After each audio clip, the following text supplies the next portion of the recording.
shokolad yedirgan qo'shnim debgacha reels qo'yganimda hayotimda birinchi marta negativ bo'ldi.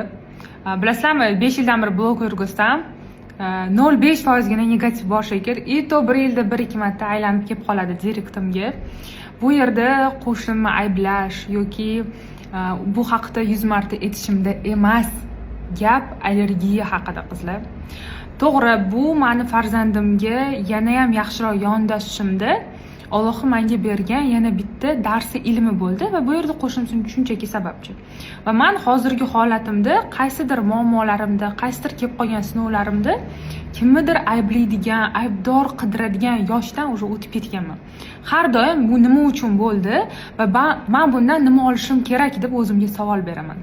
Va allergiyani bizani O'zbekistonda oddiy deb ko'pchilik qaraydi.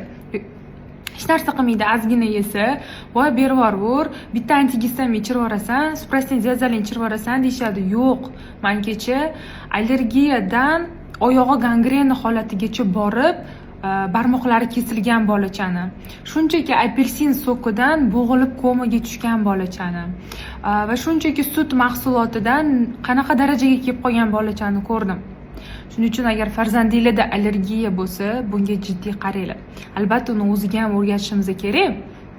U mumkin emas, bu mumkin emas deb, lekin bolalar kichkina payti allergiyasi bormi? Buni prosta antigistamin berib uxlatib qo'yish bilan emas, balki uni tegi bilan nimaga bu bo'lyapti, pitanyasida nimaga qarashim kerak, dietasida nimaga qarashim kerak, qanaqa vitaminlar berishim kerak, qanaqa defitsitlarini to'ldirishim kerak deb qarashimiz kerak ekan. Mana meni farzandimda pitanyasi yaxshi bo'lgani uchun va mana 2 yildan beri to'g'ri yondashuv bilan ichaklari bilan ishlaganim uchun 4 ta plitka shokolad yeb qo'yganda, shu kimdir berib bilmasdan, kojasida xuddi tovuqni suvga, qaynoq suvga tashlaganda effekt bo'lishi kerak ekan. Chunki katta odamda shunaqa bo'lib ketar ekan. Odamning organizmida как tsunami bo'lib ketar ekan bunaqa darajadagi ko'p shokoladda. Meni o'g'limda immuniteti yaxshi bo'lgani va ichaklari bilan babi mana yillar davomida ishlab kelgan yaxshi bo'lgani uchun organizm qanaqadir ma'noda yashab bergan. Ya'ni kuchli asorat bo'lmagan. Kuchli bo'ldi, no birinchi darajali bo'lgan. Xuddi kuyish darajasidagi. Mana hozir yana boshqatdan qarab olman, xudo xohlasa. Allergiyaga bee'tibor bo'lmanglar. Reelsimdan maqsadim shu edi.